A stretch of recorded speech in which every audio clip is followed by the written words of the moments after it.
다시 만나야 할 주님, 오늘 8번째 시간입니다.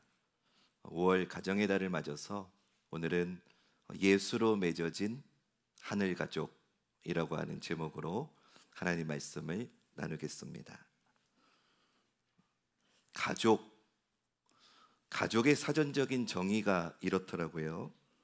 부부를 중심으로 하여 그로부터 생겨난 아들, 딸, 손자, 손녀 등으로 구성된 집단. 이것이 가족의 정의입니다. 일단 이 정의를 기준으로 하면 예수님의 육신의 부모는 요셉과 마리아입니다. 전승에 따르면 예수님의 아버지 요셉은 예수님이 어린 시절에 죽었다고 합니다. 누가복음 2장을 보면 예수님께서 12살 되던 때에 그 유월절을 지키기 위해서 예수님의 가족들이 다 같이 예루살렘 성전에 올라갔던 일들로 보아서는 예수님이 12살까지는 요셉이 살아 있었던 거지요. 근데 우리식으로 따지면은 아마도 예수님이 중고등학교쯤 되는 나이쯤에 요셉이 죽었다고 합니다. 요셉이 죽기 전에 이 요셉과 마리아는 예수님의 동생들을 낳았습니다. 예수님의 동생들이 정확하게 몇 명인지는 알 수 없지만 마태복음 13장 55절 56절을 보면 어느 정도의 정보를 우리는 알 수 있습니다. 이는 그 목수의 아들이 아니냐, 그 어머니는 마리아, 그 형제들은 야고보, 요셉, 시몬, 유다라 하지 않느냐, 그 누이들은 다 우리와 함께 있지 아니하냐, 그런즉 이 사람의 이 모든 것이 어디서 났느냐 하고. 이 말씀에 보니까 예수님의 남동생들은 이름이 나와 있습니다. 야고보, 요셉, 시몬, 유다. 하지만 여동생들의 이름은 나와 있지 않습니다. 그러나 누이들이라고 하는 이 복수형으로 볼 때에 적어도 예수님의 여동생이 2명 이상이었다는 것은 우리가 알 수 있습니다. 근데 여러분, 이 동방 정교회나 이 로마 카톨릭 교회는요, 이 마리아가 요셉에게서 자식을 낳았다는 것을 믿으려고 하지 않았습니다. 특히 이 로마 카톨릭은요, 마리아가 남자를 모르는 동정녀로 살다가 죄 없는 그런 모습으로 하늘로 승천했다고 그렇게 기념합니다. 방금 읽은 이 마태복음 말씀만 봐도 예수님에게는 동생들이 있었고 그들은 이 마리아가 요셉을 통해 낳은 자식이라는 걸 알 수 있는데도 이 마리아를 신격화하려는 그런 어리석은 모습이라고 할 수 있습니다. 어쨌든 오늘 중요한 건 예수님의 동생이 몇 명이냐, 또 마리아가 동정녀로 살다가 승천했느냐, 이게 중요한 게 아니고요. 오늘 중요한 건 예수님이 복음 사역을 하는 과정에서 자기에게 찾아온 자신의 동생들과 어머니를 어떻게 대했느냐, 또 예수님의 동생들은 예수님을 어떻게 대했는가, 이것이 중요합니다. 오늘 본문의 배경에는 예수님이 회당에서 사람들을 가르치시고 또 병든 자를 고쳐주시는 사건들이 있습니다. 그런데 사람들이 이런 예수님을 보면서 그가 귀신의 힘을 힘입었다라고 말했습니다. 마가복음 3장 22절에 예루살렘에서 내려온 서기관들은 그가 바알세불이 집혔다 하며 또 귀신의 왕을 힘입어 귀신을 쫓아낸다 하니. 예수님은 이런 이들에게 아니 사탄이 자기들끼리 싸우면 그 사탄의 나라가 어떻게 서겠느냐고 반문하십니다. 그러면서 예수님은 이 모든 일은 성령을 힘입어서 이런 일들이 나타난다라고 말씀하십니다. 우리 마태복음 12장 28절 말씀 우리 앞에 화면 보시면서 읽어보겠습니다. 시작.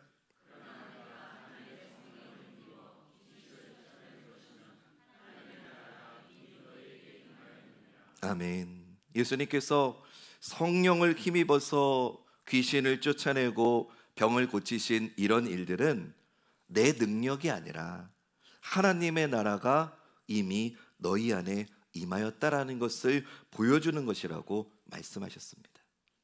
그러면서 예수님은 다른 어떤 죄는 다 용서를 받을 수 있지만 성령님을 모독하는 것, 성령님의 일을 거스르는 일은 절대로 용서를 받을 수 없다라고 엄하게 경고하십니다. 이런 열띤 논쟁의 상황에서 예수님의 어머니와 동생들이 예수님을 찾아왔습니다. 그런데 예수님은 어머니와 동생들을 맞으러 가기보다는 누가 내 어머니이고 누가 내 동생들이냐라고 묻습니다. 그러면서 그 자리에서 말씀을 듣는 제자들을 가리켜서 내 어머니와 내 동생들을 보라라고 말씀하십니다. 그리고 최종적으로는 이렇게 말씀하십니다. 오늘 본문 35절 말씀 우리 읽어보겠습니다. 시작.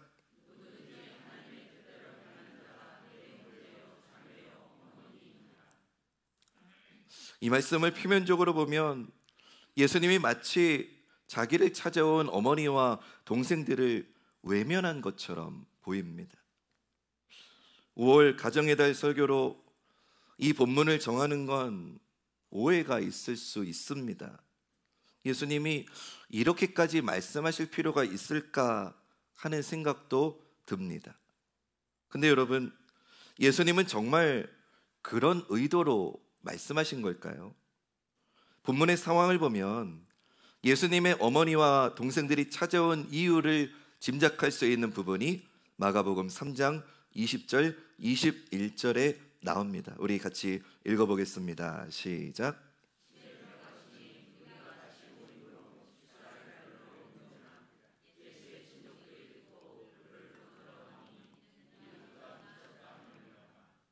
예수님은 많은 사람들을 고치시고 말씀을 전하시느라 식사할 겨를도 없었습니다. 얼마나 많은 사람들, 특히 병자들이 예수님께 모여들었는지 모릅니다. 그런 예수님의 모습을 본 고향의 친척들이 예수님을 믿고 지지해 주기보다는 오히려 예수님이 미쳤다고 생각을 했습니다. 왜일까요? 아마도 그들은 어려서부터 보아왔던 예수님이 어느 날 갑자기 하던 목수일을 그만두고 선생처럼 제자들을 데리고 돌아다니는 게 이상하게 보였을 겁니다. 게다가 병을 고친다고 하고 기적을 일으킨다는 말을 들었을 때 그들은 그 사실을 믿기보다는 예수님이 미쳤다라고 생각을 한 겁니다. 그들은 예수님을 잘 안다고 생각했겠지만 사실은 예수님이 누구인지 몰랐던 거죠. 그런 그들의 말이 예수님의 동생들과 어머니 마리아의 귀에 들렸을 겁니다. 아마도 마리아는 이런 말을 듣고 걱정이 돼서 예수님을 찾아왔겠지요. 동생들도 마찬가지였을 거예요. 아버지 요셉이 죽은 뒤에 아버지가 없는 집에서 형제들과 어머니를 돌보던 큰형이 결혼도 하지 않고 살다가 30살이 되니까 갑자기 집을 나가가지고 천국이 가까이 왔다 이런 말을 외치면서 사람들을 이끌고 다니는데 어떤 가족이 놀라지 않았겠습니까? 친척 결혼식에서 물을 포도주로 만들었다는 그런 얘기를 들었을 때는 말도 안 된다고 비웃었을 거예요. 근데 이제는 병자들을 고친다는 소문을 들었을 때 그게 정말인가 사실인가 확인하고 싶지 않았겠습니까? 그런 상황에서 이 가족들이 조심스럽게 예수님을 찾아온 겁니다. 소문대로 많은 사람들에게 둘러싸여 있는 형님 예수를 보게 됩니다. 그러나 예수님은 어머니와 동생들을 환대하기보다는 너무나 차갑게 보이는 말씀을 하시지요. 오늘 본문 우리 33절부터 35절 말씀 우리 한 번 더 같이 읽어보겠습니다. 시작.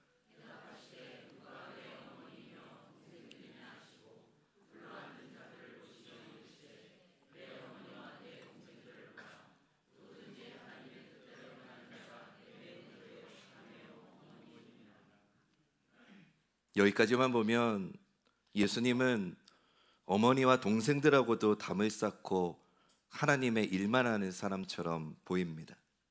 그러나 여러분, 그렇지 않습니다. 여기서 예수님이 어머니와 형제들을 만나지 않고 그냥 돌려보냈던 건 아닙니다. 마태복음 13장을 보면 예수님은 자기를 찾아온 마리아와 형제들을 만나서 어떤 이야기를 듣고요, 고향에 가셔서 하나님 나라의 복음을 전하셨습니다. 그러나 고향에 있던 예수님의 친척들은 예수님의 지혜와 능력은 놀라워하면서도 여전히 그들이 알고 있던 인간 예수에 대한 생각을 버리지를 못했습니다. 결국 그들은 예수님을 믿지 않았고 오히려 배척하기까지 했습니다. 그래서 예수님도 거기서 고향에서 더 이상 많은 일을 하지 않으십니다. 마태복음 13장 57절 58절 말씀 우리 읽겠습니다. 시작.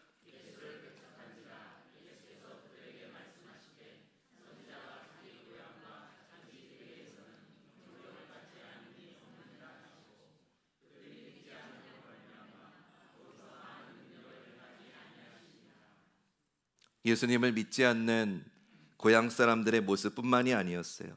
심지어는 예수님의 동생들조차도 예수님을 믿지 않았습니다.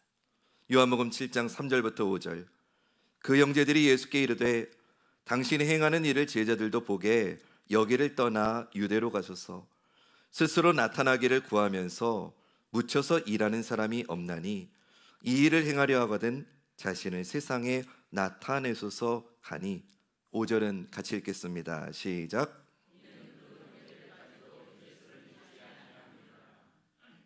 예수를 믿지 않았어요. 이런 동생들을 보면서 예수님은 어떠셨을까요? 속상하셨을까요? 야 임마, 이제 나 그냥 네 형 아니야 이러면서 화를 내셨을까요? 아니면 조용히 동생들을 불러서 상황을 설명하셨을까요? 아닙니다. 예수님은 그러지 않으셨어요. 이유는 더 이상 큰 형으로서 목수일을 하면서 동생들을 돌보는 일을 할 때가 아니었기 때문입니다. 예수님은 이제 하나님 아버지가 맡기신 일을 해야 할 때라는 걸 아셨던 겁니다. 예수님이 무언가를 하고 안 하고는 예수님 스스로 결정하는 게 아니라 온전히 하나님 아버지의 뜻에 맡겨진 것이었기 때문입니다. 그래서 아무리 예수님의 육신의 가족이라 할지라도 예수님이 하나님의 아들이심을 믿지 않고 그분이 전하는 복음을 믿지 않는다면 더 이상 같이 있을 수가 없었던 거예요. 또 달리 해줄 수 있는 것도 없으셨던 거죠. 이제는 예수님이 형으로서 그들에게 뭔가를 해주는 일은 더 이상 없고 이제는 오직 하나님의 아들로서 그들에게 구원의 길을 가르쳐주는 것만 남아 있었을 뿐이었던 겁니다. 아무리 육신의 가족이라고 해도 예수님을 하나님의 아들로 믿지 않으면 그 어떤 것으로도 구원을 전해줄 수 없기 때문입니다. 여러분, 구원은 예수님과 인간적으로 가깝다고 받는 게 아니라 믿음으로 얻는 것이기 때문인 줄로 믿습니다. 사랑하는 여러분, 누가 예수님의 가족입니까? 예수님은 이미 새로운 가족들을 만드셨어요. 어떤 사람입니까? 예수님의 복음을 듣고 회개하고 하나님의 나라를 기다리는 사람들이에요. 참된 말씀의 뜻을 깨닫고 하나님의 사랑과 은혜를 갈망하는 사람들이에요. 이런 이들이 예수님의 가족이었어요. 새로 예수님의 가족이 된 자들 중에는 사람들이 손가락질하는 세리가 있었어요. 세상에서 버림받은 창녀들이 있었어요. 귀신 들린 이들이 있었어요. 사람들이 멀리하는 나병 자들이 있었어요. 가난하고 병든 자들이 새로운 예수님의 가족이 되었습니다. 반대로 입으로는 아브라함의 자손이라고 하면서도 정작 복음을 받아들이지 않고 배척하는 자들은 예수님의 가족이 되지 못했지요. 말씀을 듣고 믿고 회개하고 하나님께 영광을 올려드리는 자는 누구든지 예수님의 가족이 된 줄로 믿습니다. 사랑하는 여러분, 하나님의 나라는 이런 가족으로 이루어지는 겁니다. 어떤 가족입니까? 우리 한번 따라해 봅시다. 믿음의 가족. 하나님의 가족은 육신의 혈통으로 된 가족이 아니라 예수님의 십자가의 보혈로 하나가 된 가족입니다. 하나님의 가족은 이 땅의 가족이 아니라 하나님 나라의 가족입니다. 하나님을 아버지로 모신 가족입니다. 예수 그리스도의 복음으로 변화된 가족입니다. 즉 예수로 맺어진 하늘 가족인 줄로 믿습니다. 여러분, 이건 제 말이 아니에요. 주님은 하나님의 뜻대로 살아가는 자들을 한 가족이라고, 한 형제 자매라고 말씀해 주셨습니다. 우리 히브리서 2장 11절과 12절 말씀 읽어보겠습니다. 시작.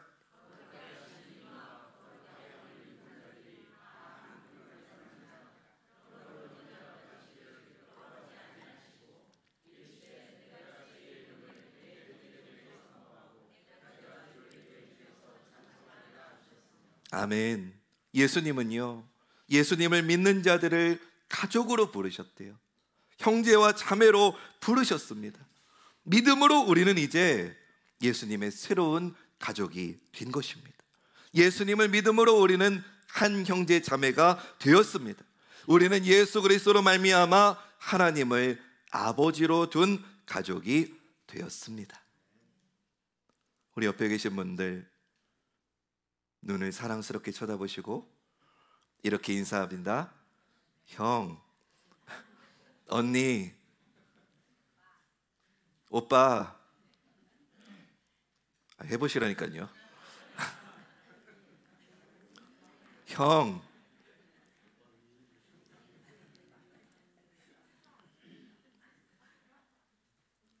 대식이 형님,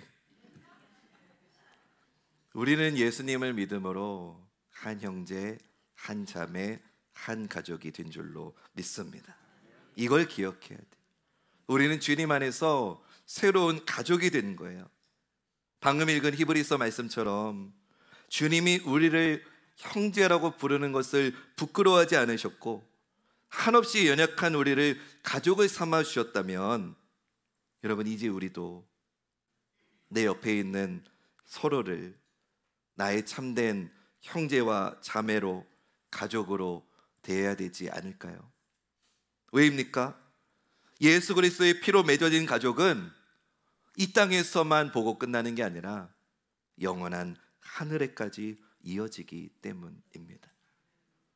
여러분, 옆에 계신 분들 얼굴을 잘 기억해 두세요. 이 땅에서만 보고 헤어질 얼굴이 아니에요. 우리는 영원히 하나님 나라에서 영원히 함께할 믿음의 가족인 줄로 믿습니다. 그래서요, 여러분, 이 천국을 소망하는 우리는 하늘 가족이 된 우리 서로를, 성도를 귀하게 여겨야 됩니다. 서로를 위해 기도해주고 서로 사랑하고 그것을 통해서 하나님의 영광을 드러내야 하는 것입니다. 우리 이 믿음을 가지고 오늘 본문 35절을 다시 한번 읽어보면 예수님의 말씀이 무엇인지를 다시 알 수 있을 겁니다. 우리 35절 다시 읽어보겠습니다. 시작.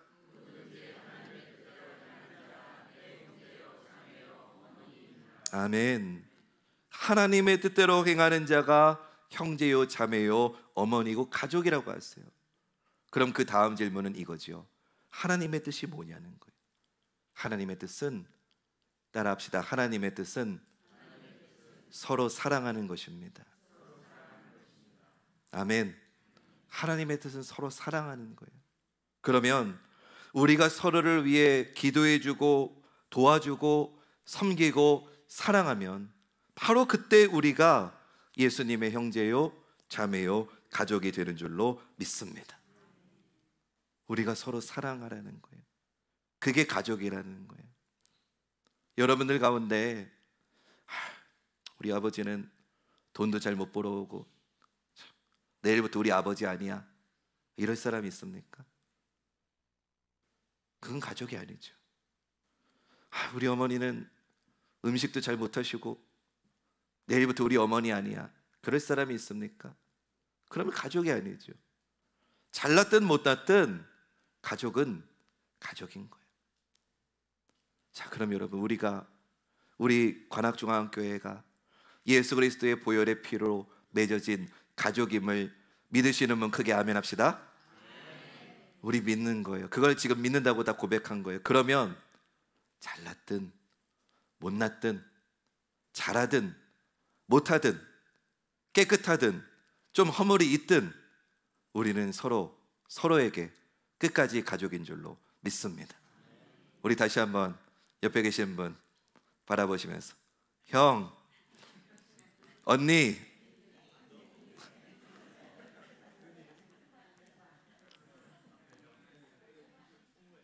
지영이 누나, 우리는 가족이라니까요. 우리는 가족이에요. 예수 그리스도의 보혈로 맺어진 우리는 가족이에요. 예수님의 이 가족들이 예수님을 만난 이후에 어떻게 달라졌는지를 오늘 설교 마무리하면서 좀 나누고 마칠게요. 먼저 마리아는요, 예수님의 어머니 마리아는요, 예수님이 태어날 때부터 천사가 이는 하나님의 아들이라고 알려줬어요. 그래가지고 마리아는 그거를 믿었던 거예요. 이 아들은 내 아들이 아니라 하나님의 아들이라는 것을 믿었던 거예요. 그래서 예수님이 십자가에서 모진 고난을 받으셨을 때 예수님의 죄목이 여러분 신성모독이었잖아요. 예수님이 자기를 하나님의 아들이라고 말한 거를 유대인들이 트집 잡아가지고 하나님은 한 분이신데 이 사람이 하나님의 아들이라고 신성모독했다고 해가지고 예수님을 십자가에 못 박아 죽인 거잖아요. 그러면 마리아가 만약에 예수님을 그냥 내 아들로만 여기고 있었다면 오늘 이 자리에 계신 어머니들은 다 공감할 겁니다. 마리아가 예수님을 정말 내 아들로만 인식하고 있었다면 울부짖으면서 절규하면서 말했을 겁니다. 야, 이놈들아, 이거 내 아들이야. 잠깐 얘가 미쳐가지고 하나님의 아들이니 만해야지만 잠깐 미쳐서 그런 거고 얘는 내 아들이야. 차라리 나를 십자가에 죽여라 이놈들아 하면서 절규했을 거예요. 마리아가 예수님을 내 아들로 여겼다면. 그러나 아니었죠. 그 십자가에서 마지막 물과 피를 쏟을 때까지 마리아가 눈물을 머금고 예수님의 십자가의 죽음을 지킬 수밖에 없었던 건 이분은 내 아들이 아니라 하나님의 아들이라고 하는 믿음이 있었기 때문입니다. 그 믿음으로 마리아는 부활의 증인으로 살아갈 수 있었죠. 예수님의 큰 동생인 첫째 동생인 야고보는 어떨까요? 처음에는 예수님을 믿지 않았어요. 그냥 형님으로만 알았어요. 근데 부활하신 예수님을 만나고 나서 그가 변화합니다. 고린도전서 15장 4절부터 8절 말씀. 장사 지냄 받으셨다가 성령대로 사흘 만에 다시 살아나사 게바에게 보이시고 후에 12제자에게와 그 후에 500여 형제에게 일시에 보이셨나니 그 중에 지금까지 대다수는 살아있고 어떤 사람은 잠들었으며 그 후에 야고보에게 보이셨으며 그 후에 모든 사도에게와 맨 나중에 만삭되지 못하여 난 자 같은 내게도 보이셨느니라. 야고보 그는 부활하신 예수님을 만났습니다. 그리고 오순절 마가의 다락방에서 성령의 충만함을 받고 예루살렘 교회의 수장이 되었어요. 그리고는 믿음을 지키고 교회를 지키다가 결국 돌에 맞아서 순교하게 됩니다. 예수님의 둘째 동생인 유다는 어떤 사람이 되었을까요? 유다서 1장 1절 말씀 보면 이렇게 시작합니다. 예수 그리스도의 종이요 야고보의 형제인 유다는 부르심을 받은 자 곧 하나님 아버지 안에서 사랑을 얻고 예수 그리스도를 위하여 지키심을 받은 자들에게 편지하노라. 여러분, 이 처음 자기를 정의하는 표현이 중요합니다. 예수 그리스도의 종이라고 말합니다. 예수님의 동생이라고 하지 않습니다. 예수님의 형제라고 부르지 않습니다. 예수 그리스도의 종이라고 자기를 표현합니다. 유다서는 25절밖에 되지 않은 짧은 말씀인데 그 짧은 말씀 안에서 유다는요 우리 주 예수 그리스도라고 하는 표현을 4번이나 반복합니다. 우리 주, 나의 주님 예수 그리스도. 그러니까 유다도 나의 형님이 아니라 하나님의 아들이시고 나의 구원자이신 나의 주, 우리 주 예수 그리스도로 주님을 영접했다는 것이죠. 다른 형제들도 마찬가지였을 거예요.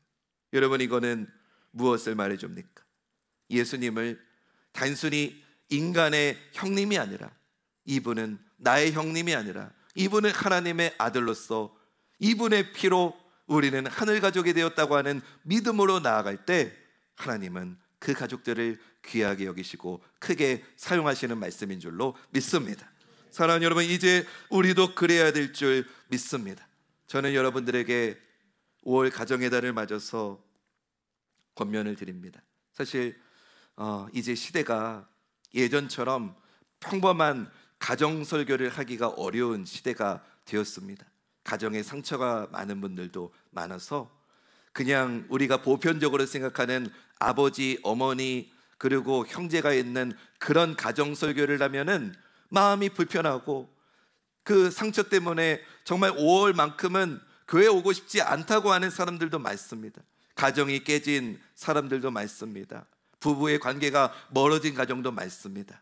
그렇다면 여러분, 이제 우리 지난 모든 아픔과 상처는 예수 그리스도의 보혈로 덮어주시는 은혜로 우리가 그 상처를 보듬고 우리의 모든 지나간 상처를 덮어주시는 주님의 보혈의 은혜를 우리가 의지하고 이제 다시 예수로 맺어지는 하늘 가족이 되었으면 좋겠습니다. 우리 관악중앙교회가 지나간 아픔, 지나간 상처, 지나간 입장 차이는 예수님의 보혈로 다 덮고 이제는 우리가 이 땅에서만 보고 헤어질 사람이 아니고 영원한 하나님 나라에서 영원히 함께하는 하늘 가족이 되었다는 걸 믿고 서로를 사랑하고 섬겨주고 함께 손잡고 나아갈 수 있는 우리 모두가 되기를 주님의 이름으로 축원합니다. 이제 예수로 맺어진 하늘 가족 여러분을 성찬의 자리로 초대합니다. 이제 우리 다시 이 성찬을 받음으로 우리가 예수로 맺어진 하늘 가족이라는 것을 믿음으로 고백하겠습니다. 찬송가 144장 1절과 4절 부르며 성찬 준비하겠습니다.